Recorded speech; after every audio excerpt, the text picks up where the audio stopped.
তারপরে আমার হাতে হ্যান্ডক্যাপ পরানো হলো, চোখ বেঁধে ফেলা হলো আর কি। গাড়িতে উঠালেন, গাড়িতে ভিতরে আমি বসলাম, উচ্চস্বরে গান ছেড়ে দেওয়া হলো, হিন্দি গান।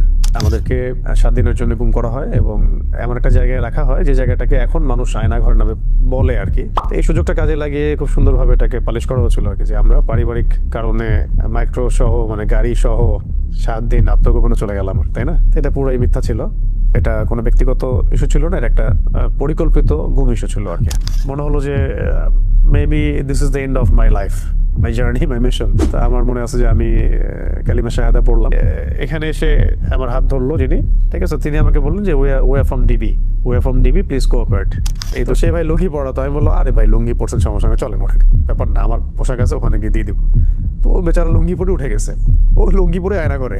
যে আমাদের গাড়িটা তার মাদ্রাসার গেটের সামনে ব্রেক করলো, আর এখানে ফোন দিয়ে বলবো যে গেটটা খোলো। ফোন ডায়াল করার মধ্যেই এই 4-5 মিনিটের মধ্যেই আর কি 2টা বা 3টা হয়তো বড় বড় এই মাইক্রো টাইপেরই হবে, হাই প্রোফাইল গাড়ি আর কি, এরকম কিছু গাড়ি দাঁড়ায় গেল এবং ওদেরকে আগে উঠাই ফেলছে গাড়ির মধ্যে। ভেতরে যদি আপনাকে মারাও হয়, পিটানো হয়, বাইরে আপনি সাউন্ড যাবে না যদি আপনি চিৎকার করেন।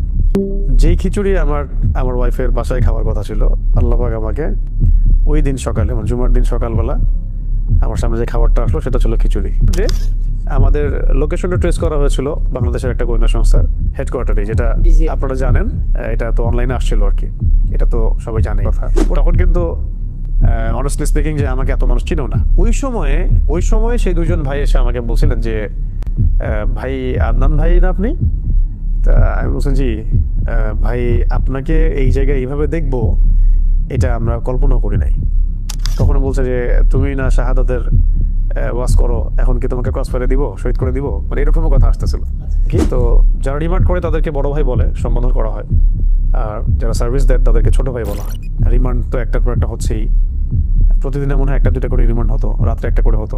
একটা রুটিন প্রোফাইল আছে তাদের, যে আমি কোনো জঙ্গি সংগঠনের সাথে আছি কিনা, আমি কোনো বৈদেশিক কোনো সংগঠনের সাথে জড়িত কিনা, কেন আমি জিহাদের কথা বলছি, কেন আমি ইকামতের দিনের কথা বলছি, কেন আমি মানে খিলাফা শব্দ ইউজ করছি, কেন শরিয়া বিধানের কথা বলছি, এই বিষয়গুলো নিয়ে ঘুরে ফিরে বেসিক্যালি আসলে কথা হচ্ছে। কেন জাইনিস্ট মুভমেন্টের এগেনস্টে কথা বলা হচ্ছে, খাস করে কেন আমি ইসরায়েলের এগেনস্টে কথা বলছি, আর এদিকে ভারতের ইন্ডিয়ার এগেনস্টে কথা বলছি।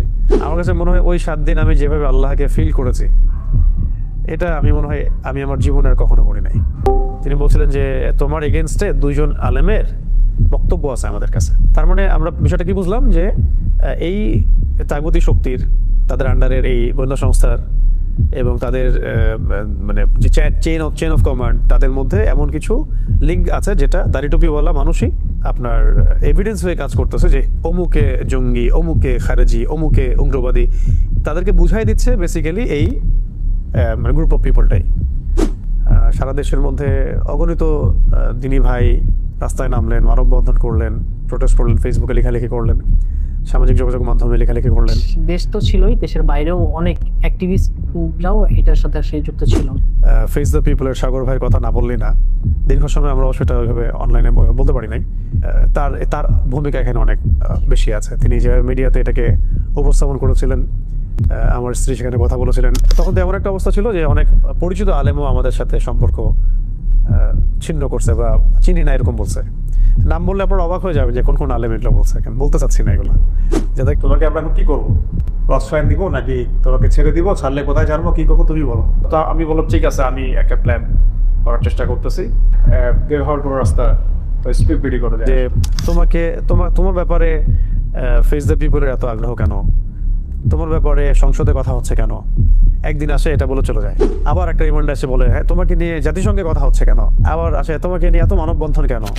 এই কথাগুলো আমরা দাওয়াতের মেজাজে বলেছি, কোনো পলিটিক্যাল পার্টি বিলং করে বলিনি কখনো, আর আমরা কখনো কোনো পলিটিক্যাল পার্টিতে যোগ দিইনি কখনো, এখনো দেই নাই, বা আমাদের রেপুটেশনে এগুলো নাই। মানে আমি বলছি এখনো যদি আপনারা এই ধরনের দাওয়াত দেন, ইসলাম কায়েম, দাওয়াত তাবলীগ, জিহাদ, ইসলামী হুকুমত, শরিয়া, আপনিও টেস্ট হয়ে যাবেন, আপনাকেও টেস্ট করে ফেলা হবে, এবং আপনারও যে আজ না হোক কাল যে কোনো বিপদ হবে না কোনো গ্যারান্টি নাই। তো সবচেয়ে ভাইটাল যদি আপনি কারো নাম বলতে বলেন এই বিষয়ে, খাস করে আমার দ্বিতীয় স্ত্রী সাবেকুন নাহারের কথা, তার যে ভূমিকাটা, এই ভূমিকাটাই আমার কাছে আসলে সবচাইতে মানে আমার হৃদয় ধাক্কাটা একটা অনুভূতির মতো থাকে। আমার প্রথম স্ত্রী এবং আমার এই পরিবারের যে সবর ইস্তেকামে বিপদগুলো ফেস করা, সবকিছু মিলিয়ে এটা সৌভাগ্য যে আল্লাহ রাব্বুল আলামিন আমাকে তার মতো একটা স্ত্রী দান করেছেন আলহামদুলিল্লাহ। যদিও ওই 7 দিন ভয়াবহ এবং অনেক সাফার আমাদেরকে করতে হয়েছে, তারপর আমি আমার জায়গা থেকে এভাবে উপস্থাপন করলাম যে অন্য ভাইদের ত্যাগ, কোরবানি এবং তাদের উপর যে জুলুম, তাদের মাজলুমিয়ত দেখে আমাদের কাছে মনে হয়, আমরা 4 জন, আমাদের কাছে মনে হয় যে এটা তাদের সবচেয়ে ভালো আচরণ ছিল আমাদের সাথে।